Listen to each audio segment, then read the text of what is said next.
Welcome to another broadcast of iMoney News. I'm Mari. And I'm Bob. And today Brad will be speaking on iMoney in, iMoney out. That's the budgeting process. He'll give us some key technical financial terms. He'll discuss how we can understand our spending plan, that is our budget, and the basics to that. He'll also talk about fixed, variable, and periodic expenses, and expense tracking. Very important tips. You know, a lot of people think that budgets are only for businesses, but everybody can actually benefit from tracking a budget. You know, you set up the plan, as you call it, the spending plan, and then you work through that. But nothing really works unless you track it appropriately. Now, the other thing that was mentioned were the types of expenses, and I think the most important one there is going to be the periodic expense, like, let's say, the furnace going out of the house, or maybe the car gets hauled in for a repair. And these are things that we can never really appropriately foresee, but if we have those included in the plan, then it's not such a catastrophic hit when it does happen. That's so true. Those periodic expenses get me every time. I never seem to be prepared for those, so I'm very anxious to hear what Brad has to say. Well, thank you so much for joining us again for another segment. Hopefully that last segment was helpful for you and you can get yourself to the place where you can remember all the things that you learned in the last one. This next segment is what we call iMoney in and iMoney out.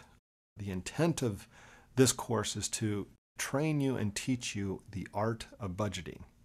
Most people don't understand the value of budgeting, and you will find that even in the media that we listen to every day, we get ourselves in a place where if we're budgeting, typically it's because we have no money, we're poor, we can't buy the things that we want to buy, we're living on a budget, and that is just not true for what budgeting truly is.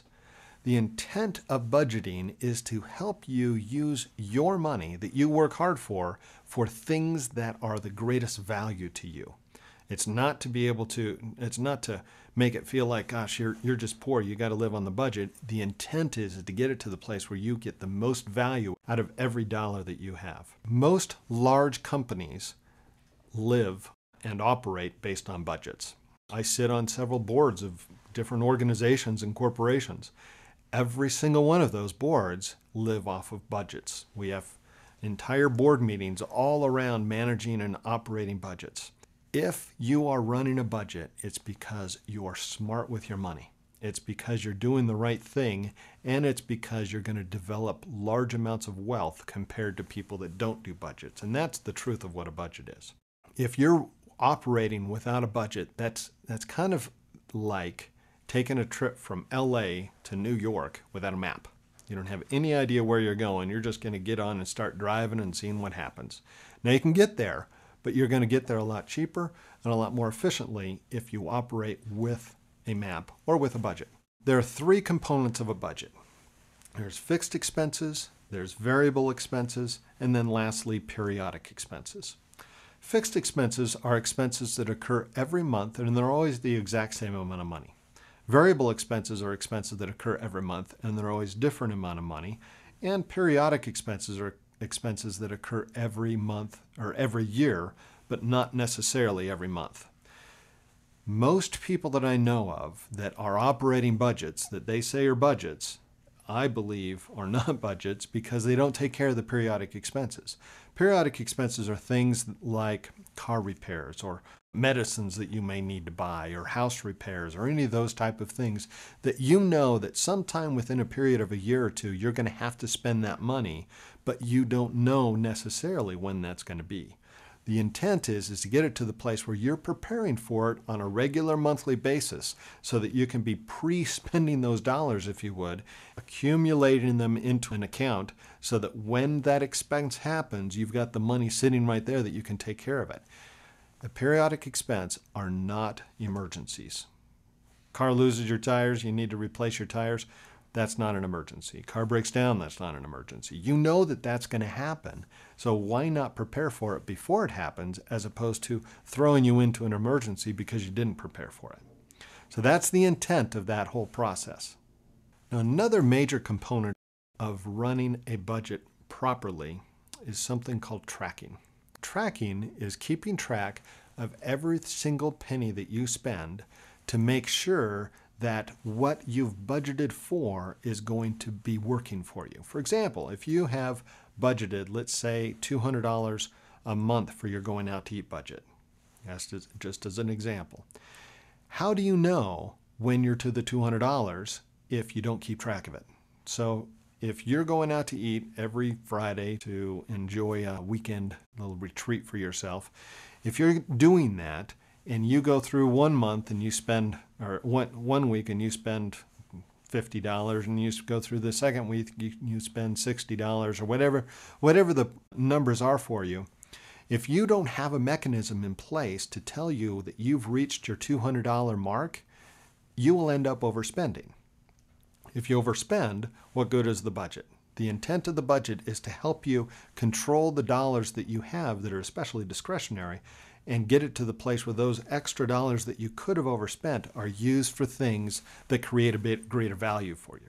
In the process of tracking, I also strongly recommend you to track as you spend it.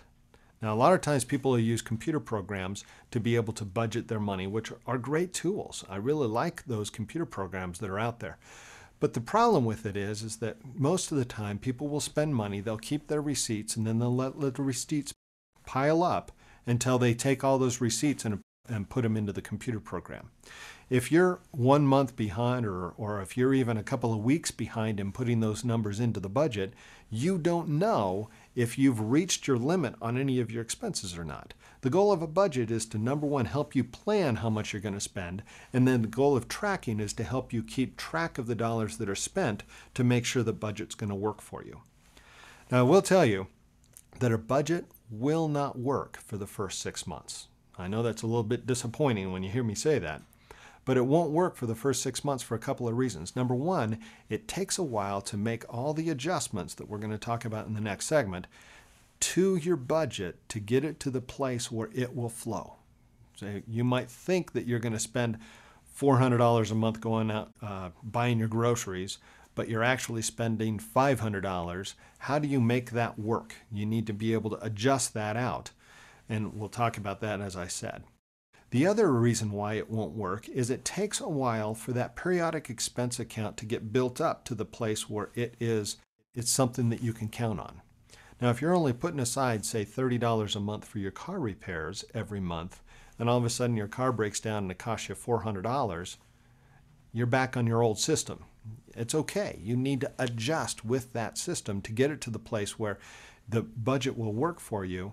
And then once the budget starts working and you have the reserves set aside in your periodic expenses to really rely on that periodic account, and you've got your adjustments made to your budget that your lifestyle is going to work, then it starts kicking into gear and it starts really working for you.